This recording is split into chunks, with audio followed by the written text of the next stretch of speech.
Diskaya. Sarah. It is common knowledge that you own 9 companies, namely St. Gerard, St. Timothy, Alpha and Omega, Elite General Contractor, Development Corporation, St. Matthew, Great Pacific Builders, YPR General Contractor, Amethyst Horizon Builders, and Waymaker OPC. Am I correct? Yes po. Hanggang ngayon, up to now, you own these 9 construction companies? Yes po. All right.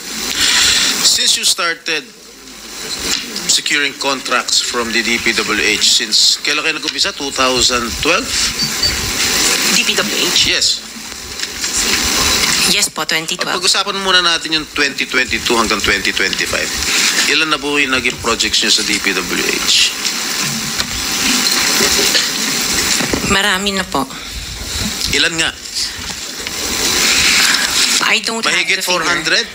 400? Mahigit 500? Within a span of 3 years. I don't have the figures po. Estimate lang po, ballpark. Give me a ballpark figure. Siguro po mga 400 ganun. I'm not Siguro. I'm really not sure. Okay. I don't have the figures with me. Sa loob, sa bawat taon, ilang bidding ang sinasalihan mo? Marami po kaming sinasalihan na bidding. All flood control projects? No po. O ano pa yung mga projects? Buildings, kalsada, Nationwide or only in Metro Manila? nationwide po. Nationwide. Alright. Pero yung bulk ng mga projects na awards sa'yo ng DPWH, mostly sa Metro Manila. Am I correct? Hindi po, sa probinsya po. Sa iba-ibang lugar. No, the bulk of your contracts. Here in Metro Manila? No po, outside Metro Manila. Ang marami. Where outside? Where outside of Metro Manila? We have in Romblon, Cebu, Bohol, Bacolod, Zamboanga. Hindi naman po kami namimili ng lugar. Migos project? Wala po. Sigurado ka? Opo, Kaya definitely. ka dahil pag meron kami madiscover na Migos project, pakukulong kita rito. Minimum to. Wala po talaga. Meron ka mga pictures na lahat ng mga proyekto ginawa mo? Yes po, Nasaan? meron po kami. Lahat ng mga 400 projects, meron kang litrato? Yes po. O i-submit mo rito sa committee. Okay po. Okay. Sa mga bidding na sinasalihan mo ng mga kumpanya mo, itong siyam na kumpanya, ilang beses kayo nanalo? At ilang beses, kung natatalo rin kayo sa Actually, bidding, I ilang don't beses have the natatalo? actual figures, pero sa panapanalunan, very minimal lang po talaga, mga 2%. Pero ang dami namin projects po na sinasalihan na bidding. So, sa loob ng isang taon, pag nagbibidding isang kumpanya mo, halimbawa itong ano ba yun, yung Alpha Phi Omega, ilang beses kayo nagbid sa isang taon at ilang beses kayo nanalo? Madami po kaming sinasalihan. I really don't have the figures right now, You know, but I if can... you come here, you have to come here prepared. Yes You do po. not come here unprepared. Alam mo na, tatanungin ka eh. Ikaw sikat na contractor, papa-interview ka. Oh, you have to come here prepared. Your Honor, I am prepared for the flood control projects that you are mentioning. I have the statistics of how many I bidded and how many I lost and how many I won. Okay, you mentioned it to us right now. Yung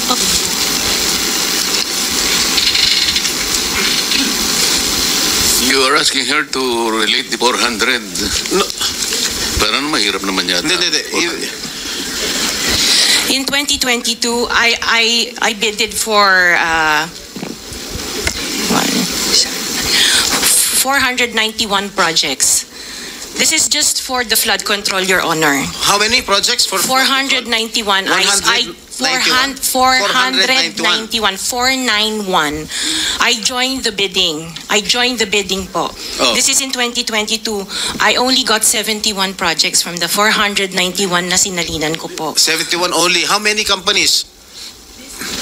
This is just for Alpha and Omega Oh, po. what about the other companies? What about the other 8 remaining companies that you own? I don't have the statistics Oh. for that because I was only called as Alpha Wait, and Omega. You admitted earlier when I asked you if you own these 9 companies and you answered in the affirmative. Right now I'm asking you kung ilan yung 71 flood control projects na napanalunan ninyo. Now you're only speaking in behalf of Alpha Phi Omega. Eh kanina sinabi mo ikaw may-ari ng Siam. Why can't you answer in behalf of the 8 remaining companies? Kasi po, yun lang yung na-prepare po namin for today's hearing. Oh, what about the representative of the other construction companies? Itong si Rimando. Oh, how many? You're representing St. Timothy. Good morning po, Mr. Chairman. For St. Timothy Construction po, we have 145 projects. Flood control projects. Yes, Mr. Chair. Since Since 2022, up to the present as we speak, 122. 145. Excuse me? 145, Mr. Napanalunan ang na-award sa inyo 145 flood control projects. Mr. Napanalunan niyo yan. Yes, Mr. Chair. So, all in all, doon sa 8 companies, ilan? Doon sa 9 companies, hindi nyo alam? Out of the 400, maybe, who can answer my question from the DPWH? Maybe they have the records there. Mr. Chair, with the Just indulgence for of the the SP record. Pro Tem, Yeah. Yes, Senator Risa. kaugnay nung pagtatanong ni SP Pro Tem sa ngayon, gusto kong makapag-flash ng screenshot po nung Siam na calling cards, nung Siam na kumpanyang iyon. Calling card po ni Mr. Curly Discaya, na asawa po ni Ms. Discaya. So, mag-asawa po, dapat alam po nila in greater detail itong mga kumpanyang ito. Ito po, Mr. Chair, SP Pro Temp. Siam na calling cards nung Siam na kumpanya, lahat sa pangalan ni Pacifico o Curly Discaya. So, dapat po mas alam po, both ni Ms. Sara Discaya at Ms. Roma Discaya Rimando ang mga detalye na tinatanong ni SP Pro Temp. Salamat, Mr. Chair at SP Pro Thank you, Temp. Senator Risa. Okay, for the record, yung may-ari ng St. Gerard Construction, nandun yung pangalan ng asawa mo, Pacifico Discaya. Okay? Doon sa St. Timothy, sino may-ari ng St. Timothy? Ikaw si Rimando, no? Kamag-anak mo si Discaya, correct? Sabi mo, pamangkin mo. Tama? And who is this Maritoni Miligrito, the owner of Elite General Contractor? Who is this? Answer. Pinsan ko po, Mr. Chair. From the left pocket to the right pocket. St. Matthew. Nandito yung asawa mo, Pacifico Discaya. Great Pacific. Oh, ikaw, nandyan ang pangalan mo, oh. Si Sara Rowena Discaya. Kaya hindi mo mapapagkaila eh. YPR General Contractor. Nandito din ang pangalan mo. Miss Sara, alam mo huwag ka magsisinungaling ha. Amethyst Horizon. Sino si Amethyst Horizon? Sino si John Brian Eugenio? Who is he? Sagutin mo, Miss Rimando. I didn't know, Mr. Chair. Oh, Madam Sara. He's one of our employees. Oh, dami. Waymaker. Sino si Gerald William Discaya? He's my eldest son. Okay. Alpha Phi Omega, yan, asawa mo. So, you confirm, lahat ng Siam na yan, kayo ikaw ang may-ari. Tama? Part owner po. Part owner. Okay. Kaya nyo ba talaga pagsabay-sabayin yung mga construction, mga proyekto ninyo? Paano nyo nagagawa ito? Yes po, we have sufficient employees naman that can carry out and execute the project. Okay, ilan ba yung mga empleyado ninyo? In the office po, mga 200 plus. Sabay-sabay kayong naawardan ng kontrata ng DPWH. Alam mo, nakakapagtaka dahil kayo lagi nakakuha ng DPWH contracts, ha? Sino ba talaga sa DPWH ang nagbibigay sa inyo listahan ng mga projects for bidding? Turo mo na. Wala po akong knowledge po. Talaga?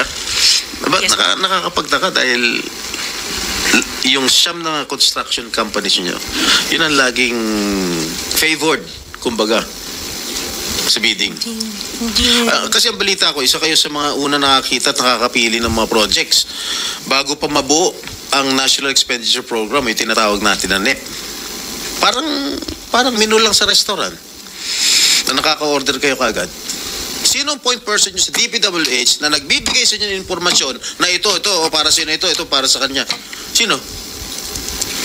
Sir, wala po akong nakakausap po. Wala kang kilala sa DPWH? Wala po. Hindi kami maniniwala niyan, wala kayong kilala sa DPWH. Meron ako yung mga engineer, yung mga district engineers siya. Yun nga pala eh. Sino ang mga district engineer na nakilala mo? Pero hindi po sila nagbibigay ng project po sa akin. At tinatanong ko, wala naman ako sinasabi sa'yo kung nagbibigay sila ng project, sino ang kakilala mo sa DPWH? Sila, mga DE po. DE Yeah, okay. Sabi mo, sino? Teka sandali. DE ng Laguna, Sino DE nga? ng... Banggitin mo yung pangalan. I can't remember their names kasi I don't transact on Okay, behalf of the DE ng companies. Laguna. Sino pa? DE ng Bulacan, DE ng... Is he here? Nandito ba? Yung DE ng Laguna, DE ng Bulacan, nandito ba? DE ng Bulacan nandito. Okay, paano nyo nalalaman ang mga projects for the bidding? Sino ang nagbibigyan ng listahan sa'yo? We don't have a list. Mga 6 minutes ka na, erap.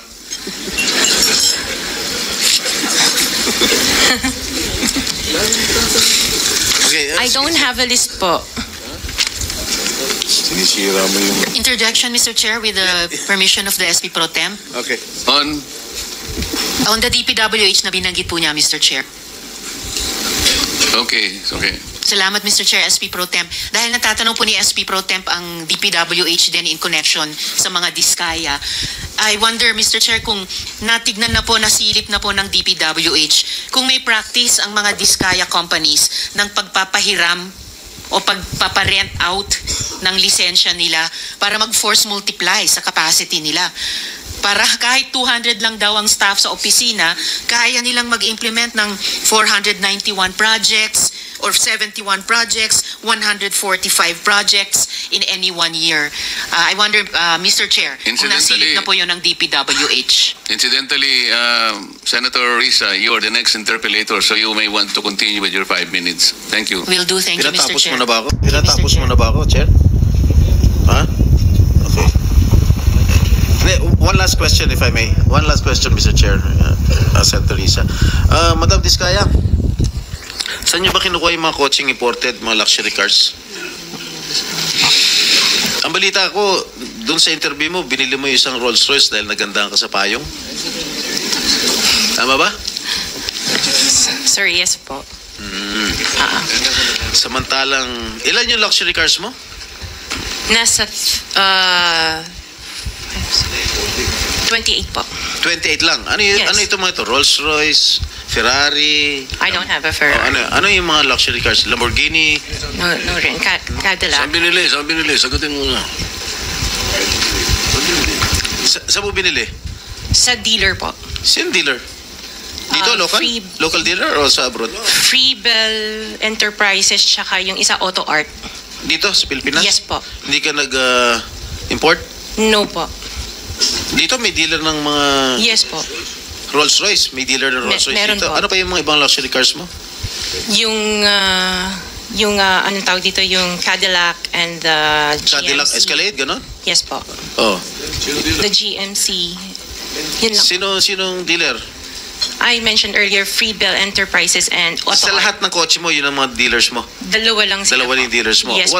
What other luxury cars do you own? Yung iba dito na, the Maybach. Dito ko Maybach, na binili. Mercedes. Yes po. And then, yung iba, dito na rin yung Range Rover. Bentley. The Bentley dito na rin po. O, paano kayo nag-enter sa kotse? Saan nyo gagamitin yung 28 kotse na luxury cars? Araw-araw gusto Collection. mong palit ng kotse? No, I have 4 kids that use it all the time for them to Oh, 4 get into kids lang. O, bigyan mo tig-isa, pero 20, ilan yan? 20 ka mo? 28? 28. Opo. My God. And you bought that from the taxpayers' money? No po. eh. No po. Huwag na tayo maglukan That will be- dito. Let's allow our people to decide on that anyway. Just linawin na yung pangalan. Senator Risa, sorry nagkamali ako. Chairman, just the 2 names of the dealers. Dealer ako ng kotse, kaya ako alam yan eh. Sino yung dalawa? Pinagkukunan mo ng luxury cars? Free Bell Enterprises Ha? and Free Bell Enterprises Free Bell. and yung isa Auto Art. Auto Art. Yes po. Okay. Thank you.